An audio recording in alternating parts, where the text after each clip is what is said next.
প্রতিটা সম্পর্কই ছোটবেলায় যতটা সুন্দর এবং মসৃণ থাকে, বড় হতে হতে সম্পর্কগুলোর মধ্যে ফাটল ধরে যায়। আসসালামু আলাইকুম এভরিওয়ান। প্রতিদিনের মতো আজকেও নতুন একটি ব্লগ ভিডিও নিয়ে আপনাদের মাঝে হাজির হয়েছে। আশা করি ভিডিওটি আপনাদের ভালো লাগবে। সো শুরু থেকে শেষ পর্যন্ত দেখতে থাকুন। আজকে আমি এবং আম্মু মিলে আমাদের নানু বাড়ি চলে যাচ্ছি।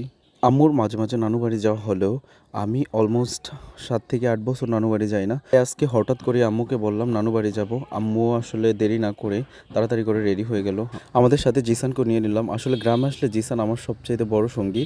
আমাদের এই বাজারটার নাম শান্তিরহাট বাজার। এইখানে আসলে সবসময় এই অটো বা বোরাক যাই বলি না কেন এই গাড়িগুলো পাওয়া যায়। তো আমরা হচ্ছে 3 জন তাড়াতাড়ি করে গাড়িতে উঠে গেলাম। যেহেতু আমি অনেক বছর পর নানু বাড়ি যাচ্ছি, সাথে জিসান একেবারেই নতুন, ফর দ্য ফার্স্ট টাইম সে যাচ্ছে আমাদের সাথে।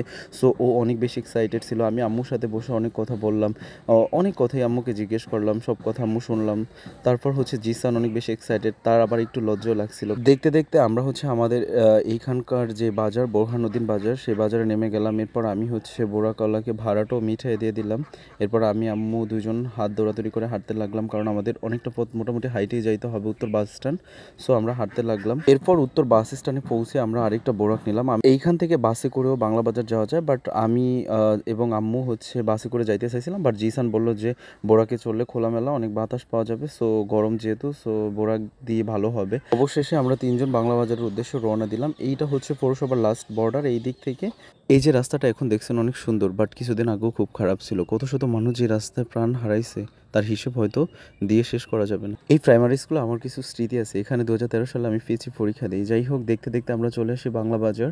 তো আমরা বাংলা বাজার এসে ভাড়াটা মিঠেও দিয়ে দিই। এরপর জিসান ঝালমুড়িওয়ালাকে দেখে তার ঝালমুড়ি খাইতে হঠাৎ ইচ্ছে করলো। তারপর আমি আম্মু জিসান 3 জনে মিলেই হচ্ছে ঝালমুড়ি খাইলাম। আসলে ঝালমুড়িটা খুব বেশি ভালোও ছিল না, একবারও খারাপ ছিল না।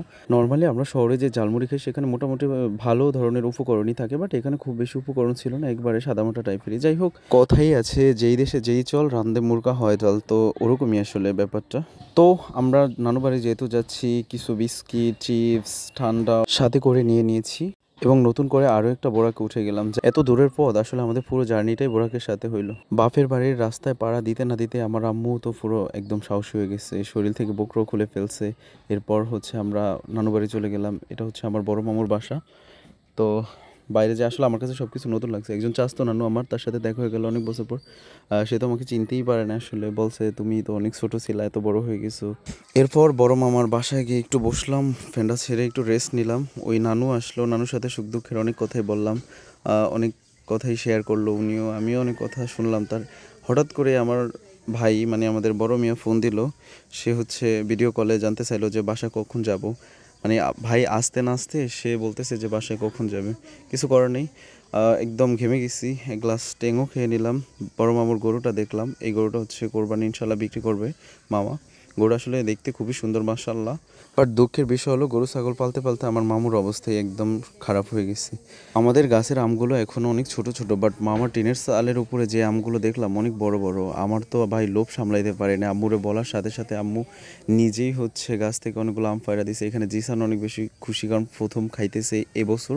তো আমি নিজে আরও বেশি খুশি, কারণ কাঁচা আম আসলে আমি প্রায় 2 থেকে 3 বছর খাই না।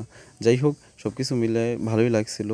বিশেষ করে লবণ দিয়ে এভাবে আম খাওয়ার মজাটাই আলাদা, পুরো না ছুলে দাঁত দিয়ে কামড়িয়ে কামড়িয়ে। অনেক হাসি, কথাবার্তা, মজা, আনন্দ শেষে অবশেষে আমরাও বিদায় নেওয়ার সময় হয়ে গেলো, বিদায় নিলাম। তো ভাবলাম আমার খালার বাসাও যেহেতু সাথেই মামা বাসার কাছে, তো একটু খালার সাথেও দেখা করে যাই, কারণ আবার কবে আসি কখন আসি, কে বাঁচে কে মরে। তো ফাইনালি খালার কাছেও চলে গেলাম।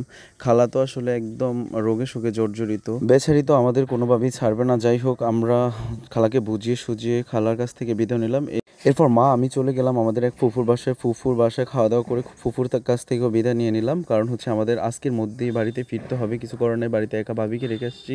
অবশেষে ফুফুর থেকে বিদায় নেওয়ার পথে এমন একটা জিনিস দেখলাম, যেটা ছোটোবেলায় এটা দিয়ে অনেক দুষ্টামি করছি, অনেক খেলাধুলাও করছি। এই জিনিসটা দেখে আমি লোভ সামলাতে পারলাম না, কানের ভিতরে গুঁজে নিলাম। তো বন্ধুরা, আমরা এখন বাড়ি চলে যাব। যারা ধৈর্য ধরে ভিডিওটা শুরু থেকে শেষ পর্যন্ত দেখছো তাদের অনেক অনেক ধন্যবাদ। ভিডিওটা যদি ভালো লেগে থাকে লাইক কমেন্ট শেয়ার করে পাশে থাকবে। আল্লাহ হাফেজ।